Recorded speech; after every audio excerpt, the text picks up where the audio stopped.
नमस्कार विद्यार्थी मित्रों, आपका स्वागत करते हैं हमारे मौर्य क्लासेस में। विद्यार्थी मित्रों, आज का हमारा न्यू टॉपिक है 2022 में बोर्ड एग्ज़ाम में गणित में सबसे ज़्यादा अंक कैसे प्राप्त करें। ये टॉपिक हर एक बच्चे के अंदर हमारे दिमाग में आता रहता है और हर एक बच्चे मुझसे हमेशा क्वेश्चन करते रहते हैं कि सर बोर्ड एग्ज़ाम में मैथ में मैं कैसे अच्छे नंबर लाऊं।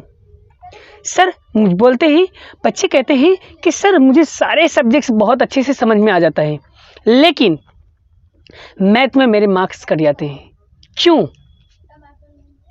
तो आज मैं आपको पूरा डिटेल में समझाने वाला हूं कि मैथ की तैयारी कैसे करना है, मैथ में कैसे अच्छे नंबर लाना है। पूरा डिटेल वाइज बताऊंगा मैं आपको और टॉपिक वाइज बताऊंगा। एक एक टॉपिक को क्लियर करते हुए समझ में आएगा आपको। और पूरा वीडियो अगर अंत સુધી देखोगे ना, तभी आपको पूरा कॉन्सेप्ट क्लियर हो पाएगा, अदरवाइज नहीं। और अगर आप लोगों को वीडियो अच्छी लग रही है ना, तो वीडियो को पूरा देखना। और अगर आपको वीडियो नहीं अच्छी लग रही है तो कोई बात नहीं, आप वीडियो को छोड़ के जा सकते हो। लेकिन मैं इसमें बहुत सारी इंपॉर्टेंट बात बताने वाला हूँ, जिससे अगर आपने फॉलो कर लिया ना, तो आपके बोर्ड एग्जाम में 90+ मार्क्स आपके आ सकते हैं। इसलिए इस टिप्स को अच्छे से ध्यान से समझना। क्लियर? तो चलिए टॉपिक की ओर बात करते हैं।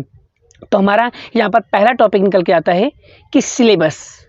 तो मैथ के आपको क्या करना होगा, सबसे पहले सिलेबस के बारे में एनालाइज करना होगा।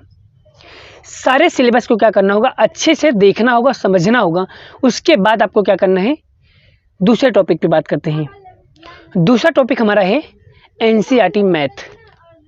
सबसे पहले आपको क्या करना है, is the most important NCERT math को क्या करना है, आपको डिटेल वाइज आपको क्या करना होगा, अच्छे से समझना होगा। और अगर आपने मैथ एनसीईआरटी मैथ्स को बहुत अच्छे से तरीके से सॉल्व कर लिया ना, तो दूसरा कोई सॉल्व करने की ज़रूरत ही नहीं है। तो आप ना सबसे पहले एनसीईआरटी बुक्स को क्या करो, अच्छे से सॉल्व करो। और एनसीईआरटी बुक्स के स्वाध्याय के एक एक क्वेश्चन को क्या करना है, आपको सॉल्व करना है। और उससे पहले आपको बेसिक कॉन्सेप्ट क्लियर करना पड़ेगा। और अगर आपका बेसिक कॉन्सेप्ट क्लियर हो गया ना, तो एक्सरसाइज का एक एक सवाल आपको डेफिनेटली, सारे सवाल आपको समझ में आ जाएगा।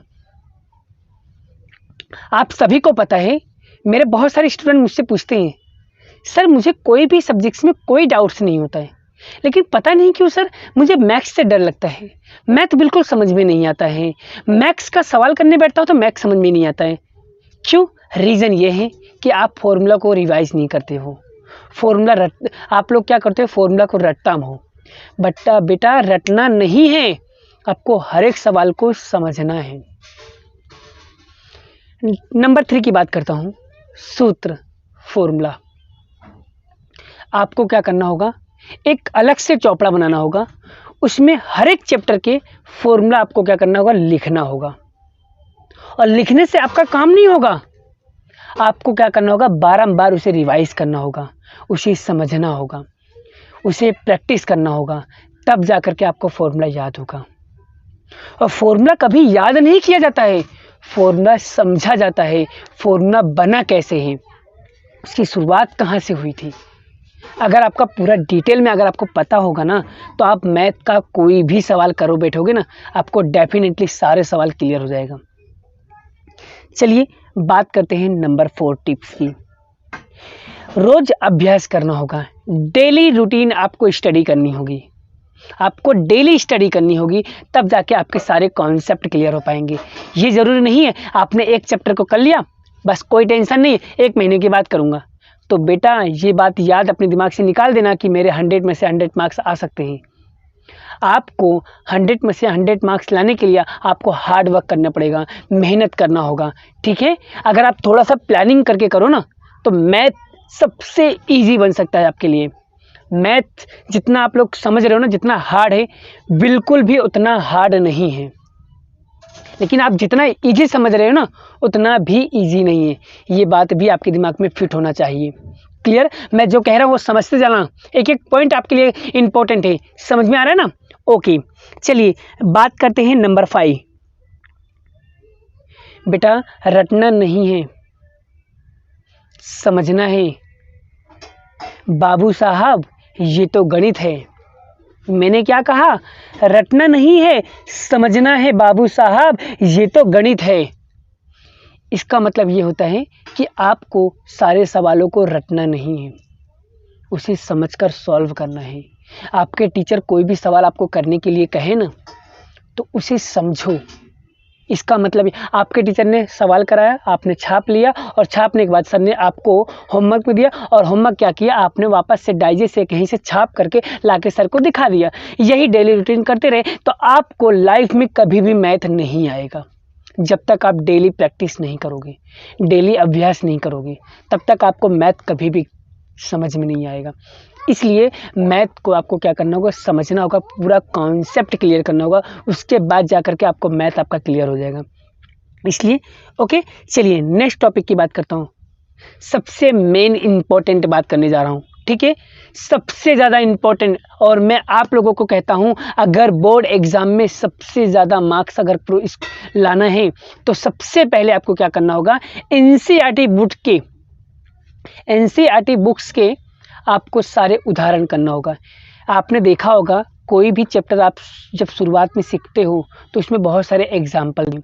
उन सारे एग्जाम्पल को क्या करना होगा, आपको एक अलग चौपड़े में हर एक चैप्टर के एग्जाम्पल आपको क्या करना होगा, सॉल्व करके रखना होगा। और उसी सारे सवाल को, जितने भी आपने उदाहरण सॉल्व किया है, जितने एग्जाम्पल आपने प्रैक्टिस किया है, उसे क्या करो, बारंबार प्रैक्टिस करो।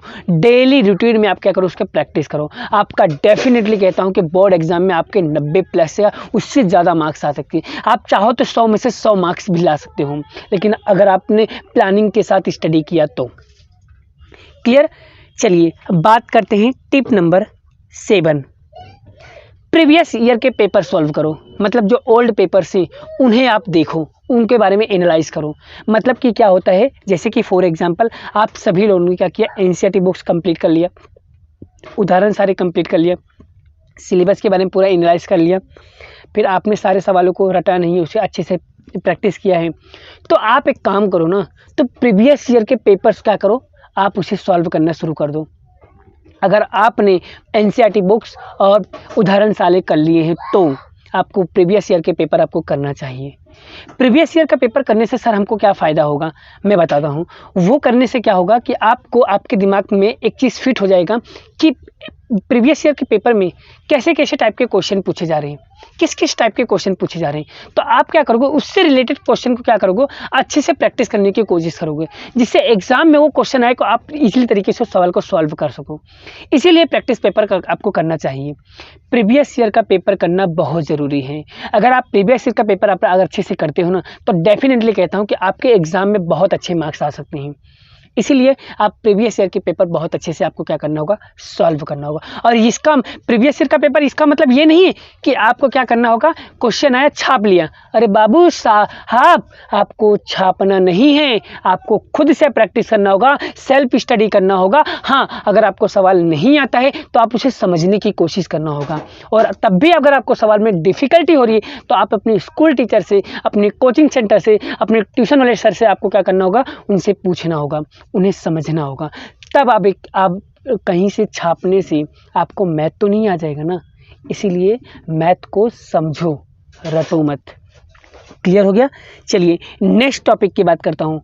अगर आपने सारे चीज़ कंप्लीट कर लिया, प्रीवियस ईयर के पेपर भी कंप्लीट कर लिया, ठीक है, एनसीईआरटी बुक्स भी कंप्लीट कर लिया, ठीक है, फिर उसके बाद उदाहरण सारे कंप्लीट कर लिया, फिर उसके बाद आपको क्या करना है, और एक्स्ट्रा ऑर्डिनरी आप कर सकते हो। अगर आपको और अच्छे मार्क्स चाहिए तो, लाइफ के लिए अपने बोल रहा हूँ, अगर आपको और अच्छे मार्क्स चाहिए तो आपको क्या करना होगा, मैथ के प्रैक्टिस सेट, मतलब प्रैक्टिस बुक सबसे ज़्यादा इम्पोर्टेंट रोल प्ले करता है, क्योंकि वहाँ पर हर एक टाइप के क्वेश्चन आपको मिल जाते हैं। इजी में इजी क्वेश्चन मिल जाते हैं, हार्ड में हार्ड क्वेश्चन मिल जाते हैं। आप इजीली तरीके से सारे क्वेश्चन को एकदम अच्छे से सॉल्व कर सकते हो। तो सबसे पहले मैं तो बोलता हूँ आपको कि प्रैक्टिस बुक भी आपको करना चाहिए। मैं आपको एक सजेशन दूंगा कि प्रैक्टिस बुक भी आपको बहुत अच्छे से सॉल्व करना चाहिए। क्लियर। फिर उसके बाद आपको क्या करना है, क्लास के अंदर जो भी टीचर अगर आपको मैथ पढ़ाता है ना, कोई भी टीचर अगर आपको मैथ पढ़ाता है तो क्लास में ना उस समय आपको क्या करना होगा, बहुत अच्छे से ध्यान से समझना होगा। सारे सवालों को क्या करना होगा, बारंबार आपको रिपीट करना होगा। आपको सवाल अगर पढ़ाते समय अगर सवाल में आपका डाउट्स हो रहा है, अगर आपको सवाल बिल्कुल समझ में नहीं आ रहा है, तो आप अपने टीचर से कॉन्टेक्ट करो, अपने टीचर से पूछो, अपने टीचर को बोलो सर मुझे ये सवाल फिर से नहीं है, आप फिर से समझाओ। सर आपको फिर से समझाएंगे, लेकिन आपको रटना नहीं है। आपको क्या करना होगा, सारे क्वेश्चन को अच्छे से समझना होगा, तब जाके आपके पूरे डाउट्स क्लियर हो पाएंगे। क्लियर हो गया? चलिए अब बात करते हैं कि सर एग्ज़ाम में एमसीक्यू आता है। सर एग्ज़ाम में एमसीक्यू आएगा तो उसे हम कैसे सॉल्व करेंगे? वो तो एनसीईआरटी बुक्स में एमसीक्यू तो होता नहीं है, तो उसे हम कैसे करेंगे? तो उसके लिए आपको क्या करना होगा बेटा, आरएस अग्रवाल की बुक और आरडी शर्मा, इन दोनों के मैथ के एमसीक्यू आप सॉल्व कर सकते हो। और अगर आपके इसके सॉल्यूशन नहीं आ रहा है तो आप अपने ट्यूशन क्लासेस के जो टीचर हैं उनसे पूछ सकते हो, स्कूल के जो टीचर हैं उनसे पूछ सकते हो, अपने फ्रेंड सर्कल से पूछ सकते हो। तो वो लोग क्या करेंगे, आपके क्या करेंगे, उसके बारे में नॉलेज देंगे, आपको बताएंगे, आपको समझाएंगे, जिससे क्या होगा, आपका पूरा डाउट्स क्लियर हो जाएगा। आई होप मेरे द्वारा दी गई जानकारी आपको बहुत अच्छे से समझ में आई होगी। और अगर आपका पूरा कॉन्सेप्ट क्लियर हो गया है तो वीडियो को एक लाइक कर देना दोस्तों, क्योंकि वीडियो बहुत मेहनत से बनाता हूँ, तो इस मेहनत के लिए आपको एक लाइक तो बनती है दोस्तों। जय श्री कृष्ण, राधे कृष्ण की दो। बाकी का हम नेक्स्ट वीडियो में आपको